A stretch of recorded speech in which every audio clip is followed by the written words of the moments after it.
Welcome to Shakespeare FC, The Sonnets, a 5-minute journey into the iambic opinations on life, love, death, and desire, with a smattering of nature and naughtiness, from the mind of our literary epicure from Warwickshire, or, as you become more familiar, Uncle Will. I'm your host, Kari Marshall. In his sonnets, Uncle Will wrote from a very personal place about the human condition, all in just 14 lines. But in that meager space, we can find an absolute wealth of human experience that you just might identify with. So, let's you and I go on a little journey.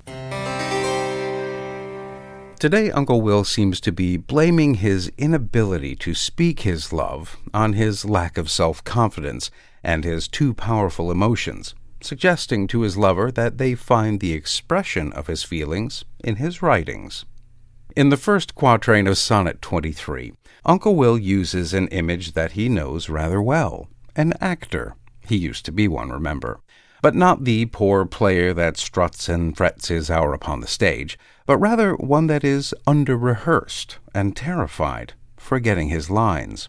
He imagines himself trying to express his love as, firstly, this stumbling player, and then as some strong and angry animal that, when it comes to imparting its feelings, finds that, despite its strength, the emotions within its heart saps its overwhelming power.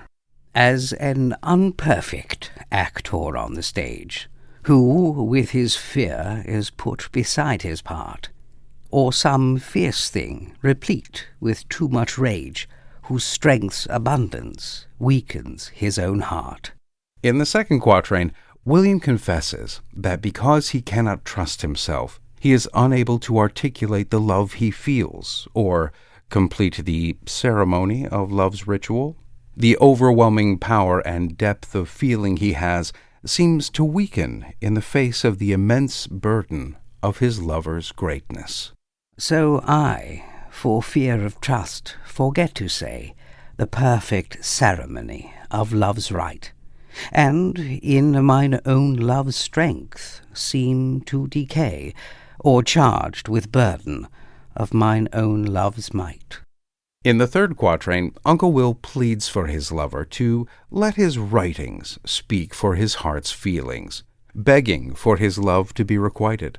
For, he says, that his written words are far more eloquent than any protestations of love that he could speak aloud.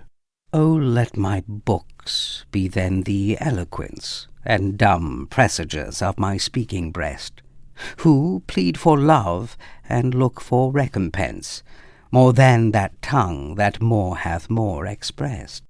In the final couplet, William wills his lover to learn to read what his silent love has written, saying that to be able to hear with one's eyes is surely characteristic of what lovers can do.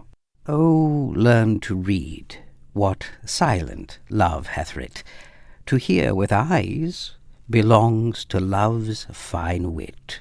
I find this sonnet quite funny because Shakespeare seems to be making an excuse to his lover. I imagine them walking together after the theater, and William finds himself tongue-tied. So he bids a fond farewell, beats a hasty retreat to his rented rooms, and pens a beautifully worded sonnet about how he has no words, at least when overcome by the power of his lover's beauty in person. And to be fair to Uncle Will, who hasn't been there? I just think back at the sheaves of notebook paper in my grade school trapper keeper, absolutely overflowing with, in the immortal words of my best friend Ron, words of poetry so bad they absorb light. So, not just an unperfect actor, apparently, but a writer as well. Well, alas and alack, my friends, that is all we have time for. Join us again next time for another hopefully informative journey into the mind of Uncle William. I'm Kari Marshall. Farewell until next time. Shakespeare FC is a production of WGTE Public Media and is sponsored in part by a generous donation from the Cowie Family Fund. All previous episodes are available at wgte.org/sfc or wherever you get your podcasts.